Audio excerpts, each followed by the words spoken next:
Revolution 9. Chapter 1. Woke Up. It starts with a table. A wooden table with a scribbled piece of paper and a stained coffee mug that's white in colour. These are the only things in the picture that are clearly visible. The rest of the picture is blurred, but shows a grey room with a window letting in bright cloud light. There is also the blurred image of two men moving in the room. It's meant to be John Lennon, maybe Paul McCartney, talking to George Harrison in the same way they do at the very beginning of the song, Revolution 9. Once they do that, the camera suddenly turns upwards towards the table and Revolution 9 begins to play, which reveals the title of the film.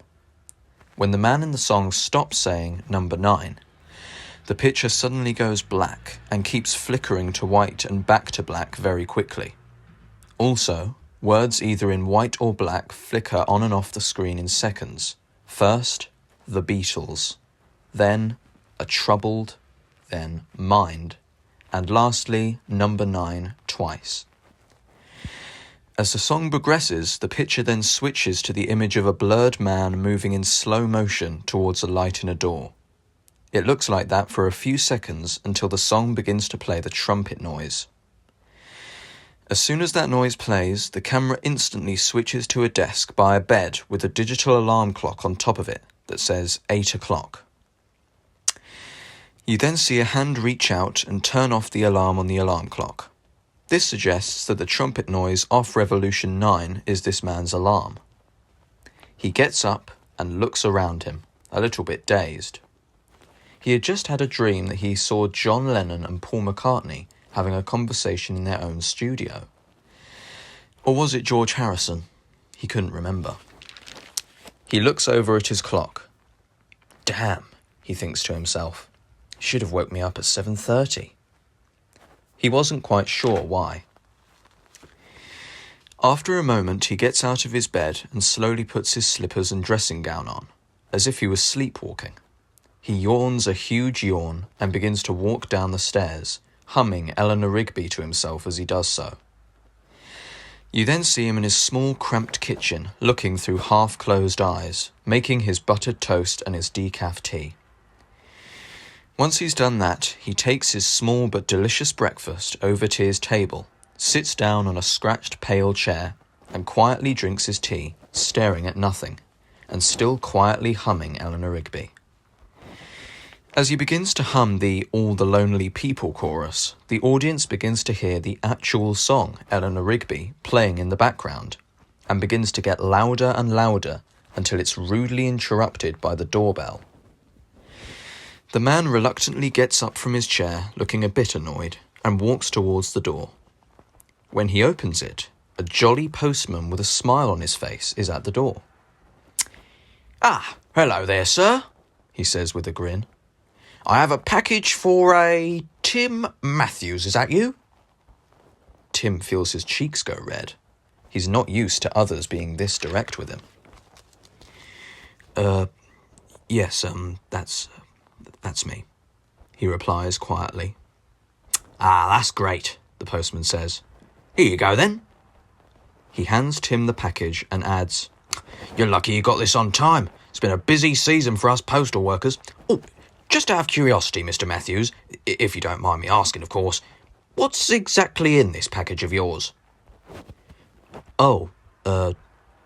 Tim paused. He just wanted to go back to his breakfast. "Well, it's mainly just a few new cups and plates, really. Nothing special." "Ah, I see. That's easy to distribute. Good on you, son. Well, I best be off, Mr. Matthews. I hope to see you again. Have a nice day at work." And with that, the postman was off towards his van, lightly skipping across the path. "He's so jolly," Tim thought to himself as he was closing the door. As he was beginning to walk back to the table, however, what the postman had said suddenly dawned on him. How can he have a nice day at work when he wasn't at work? He glances at the clock that he kept near a jar by the door, and his worry was confirmed. He was 15 minutes late for work. There was no time to waste. He looked down at his watch and thinks he might be able to make it there in 3 short minutes. "I can do it," he said to himself. As soon as he looks at his watch, an instrumental version of Eleanor Rigby begins to play in the background, and continues to play throughout him walking to work. Tim grabs his coat from his usual spot, the coat hanger hidden right in the corner of the kitchen for some reason, puts on a fancy black hat, takes one last bite of his toast and one last sip of his tea, picks up a large leather briefcase and, without even stopping to brush his teeth, heads out of his house and makes his way to the office. You see him walk on a pathway in front of a bustling city road full of cars and pedestrians, with tall grey buildings full of windows in the background.